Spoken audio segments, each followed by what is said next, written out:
नमस्कार, मैं नियाज खान और आप देख रहे हैं एनएमएफ न्यूज। बंगाल में राशन वितरण के माल को हजम कर जाने का आरोप। 5 फरवरी को जांच के लिए संदेश खाली पहुंची ईडी की टीम पर हमला कराने का आरोपी, संदेश खाली में गरीब मजलूम महिलाओं के साथ यौन उत्पीड़न कराने का आरोपी और जमीन कब्जाने का आरोपी आखिरकार पूरे 55 दिनों के बाद पुलिस की गिरफ्त में है। शायद यह अभी भी पुलिस की हिरासत में नहीं होता अगर कलकत्ता हाई कोर्ट ने ममता सरकार को फटकार नहीं लगाई होती। जैसे ही कोर्ट से फटकार लगी तो टीएमसी नेता कुणाल घोष ने बयान दिया कि 7 दिनों के अंदर अंदर शाहजहां शेख पुलिस की गिरफ्त में होगा। उसके बाद बंगाल के गवर्नर सीवी आनंद बोस ने ममता सरकार पर दबाव बनाते हुए 72 घंटे का अल्टीमेटम दे दिया था। उन्होंने कहा था कि अगर 72 घंटे के अंदर अंदर शाहजहां शेख गिरफ्तार नहीं हुआ तो वे संदेश खाली में जाकर बैठ जाएंगे।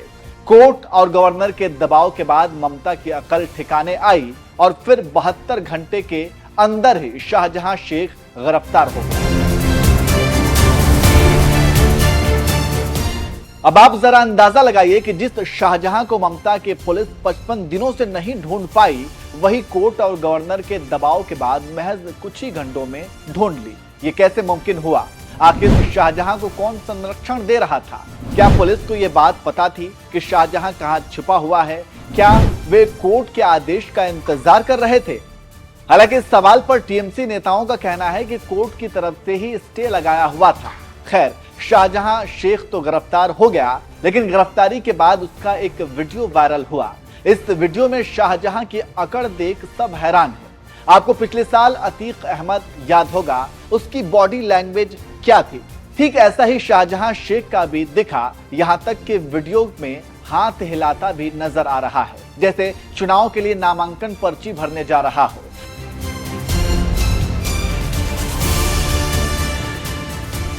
अब सवाल ये उठता है कि इतना सारा आरोप होने के बाद भी ऐसा कॉन्फिडेंस शाहजहां के अंदर कैसे आया? जैसे इसे पता है कि कोई इसका कुछ बिगाड़ नहीं सकता और जेल में इसकी खातिरदारी ऐसे होगी जैसे किसी खास मेहमान की।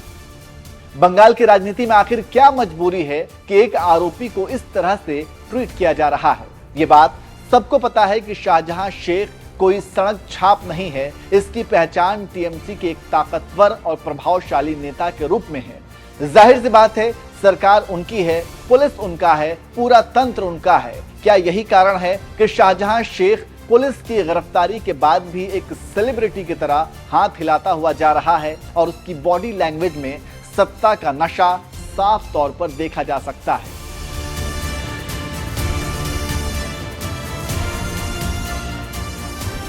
खैर, इस वीडियो के वायरल होने के बाद सोशल मीडिया पर भी लोग जमकर शाहजहां शेख के साथ ममता सरकार को खरी खोटी सुना रहे हैं।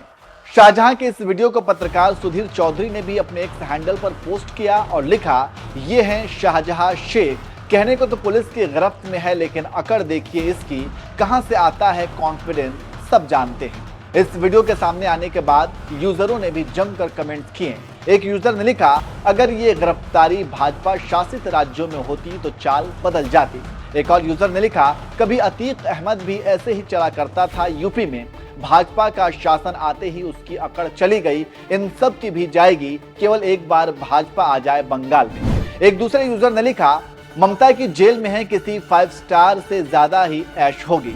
एक यूजर ने लिखा, खाकी की विवशता देख दुख होता है, लेकिन इसमें नहीं पूरे देश में जब भी खाकी ऐसे विवश, स्वार्थ या डर की वजह से ऐसे लाचार हो जाती है तो आम जनता का विश्वास दम तोड़ देता है। एक ने लिखा, इसको गिरफ्तारी नहीं कहते, इसको ममता बानों की लाचारी कहते हैं। इनको हर तरह से सहयोग किया और सर उठाने दिया सिर्फ वोट बैंक के नाम पर, और आज स्थिति ये हो गई कि ममता बानों को ना उगलते बन रहा है ना निगलते। अगले विधानसभा चुनाव में पश्चिम बंगाल में भाजपा बहुमत से सरकार बनाएगी, सीख लो। प्रकाश नाम के यूजर ने लिखा, शाहजहां शेख को गिरफ्तार नहीं किया, उसे ईडी सीबीआई से बचाने के लिए सुरक्षा दी गई। एक और यूजर ने शाहजहां शेख की अकड़ को लेकर के लिखा, जहां से यह अकड़ सड़क पर बैठे किसानों को सरेआम रौंदने वाले हत्यारे आतंकी को आती है, खुलेआम चौड़ा होकर घूमने वाले पहलवानों के बलात्कारी को आती है, वहीं से यह अकड़ इसे भी आ रही है। सब राजनीतिक पार्टियां मक्कार हैं, सब ने अपनी सुविधा के लिए देश के पैसे पर गुंडे बलात्कारी पाल रखे हैं। तो इस तरह से शाहजहां शेख के वीडियो वायरल होने के बाद सोशल मीडिया पर लोग कमेंट्स कर रहे हैं। वैसे आप इस वीडियो को देखकर क्या कहेंगे, कमेंट करके जरूर बताएं।